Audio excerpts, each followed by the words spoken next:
Even without the Fed making any changes, the Middle East pushed rates up this week. The Fed did hold the federal funds rate where it was. That was on Wednesday, and that was Warsh's second meeting as Fed chair. Three members did vote for a hike, and Warsh is kind of trying to limit forward guidance, how much they tell the media, but he did confirm that he's going to hold a press conference after every meeting, at least through the end of the year. And then this morning, we got details on why two of those regional Fed presidents from both Cleveland and Minneapolis voted for that hike. But spoiler alert, most of it didn't make any sense. They're worried that inflation could stick around, even with price shocks from things like oil being the real driver right now. And the Fed's supposed to look through, these price shocks like that. And it's kind of a shaky read on how inflation works, but it does tell you that the Fed isn't totally unified, despite not making any change to the Fed rate.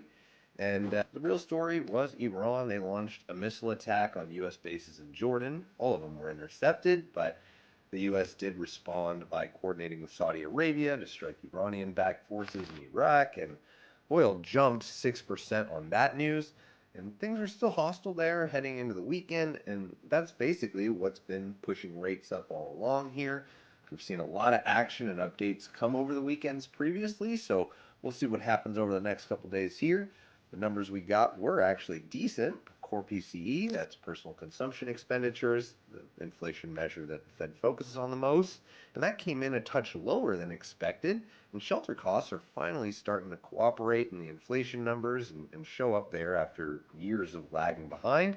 The Dallas Fed's trim mean, that measures, basically it strips out the extreme outliers like oil, and that showed inflation is actually close to the Fed's 2% target, and that's also the measure that Warsh wants to use, so that's helpful there. The oil shock is really doing all the damage right now. Separately, we got Q2 GDP, and it came in positive, but it was under estimates, and it was carried really mostly by consumer spending as well as AI data center buildouts, and that consumer spending is mostly coming from high earners. A lot of Americans are struggling. But despite all that, mortgage rates did have kind of a rough week. One practical note for anyone, if you're thinking about buying a condo or you work with condo buyers, starting August 3rd, Fannie and Freddie are going to kill the abbreviated condo reviews. So most established projects that have more than 10 units are going to need a full project review instead.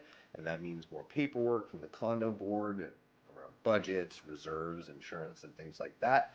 So it's worth paying attention to now if you've got any condo deals you're working on so that it doesn't catch you off guard. Next week's Jobs Week, we'll get JOLTS, Job Opening Labor Turnover Survey, ADP, and the BLS Jobs Report. They're all on deck, but don't be surprised if Middle East headlines move the markets more than any of that. I'll see you next Friday to let you know how everything comes out.